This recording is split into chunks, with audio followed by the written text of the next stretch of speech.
urban rail in downtown Austin is one possible solution. Today, transportation leaders are asking for your help to figure out where the tracks should go. KITV's Bettie Cross is live at a Metro rail station in North Austin. So, Bettie, urban rail combines features of streetcars and light rail?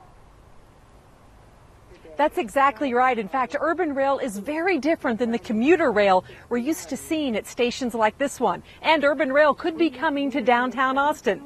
Now, if it does, this is what you should expect. The urban rail runs at speeds of about 10 to 30 miles per hour. It stops every few blocks, which is very different than commuter rail.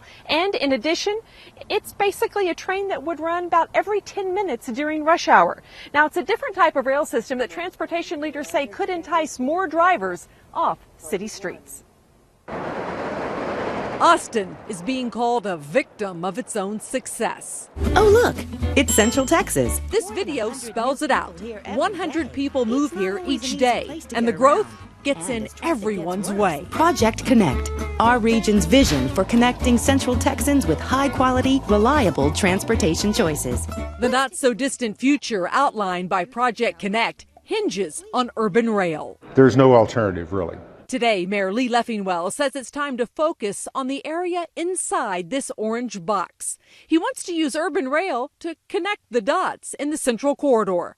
The mayor says downtown Austin, the Capitol Complex, and the University of Texas have to be tied together. You ride a commuter rail to downtown Austin, what do you do then?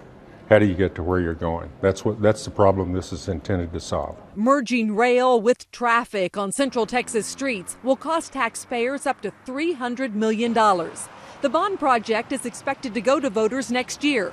But this year, Project Connect has to get specific, figuring out where urban rail starts and, more controversially, ends. Is it going to go to the airport or not? Is it going to go across the river or not? Is it going to go out west? Urban rail is not expected to solve Austin's congestion problems. But what happens in this small box is seen as critical to making the entire Central Texas transportation system work.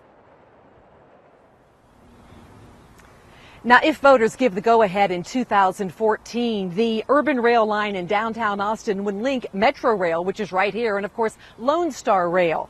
Now, eventually, and we're talking many years from now, that combined rail system with the 3 different rail systems could link you from the airport down to the state capitol, UT, and even out here to the Kramer Station in North Austin.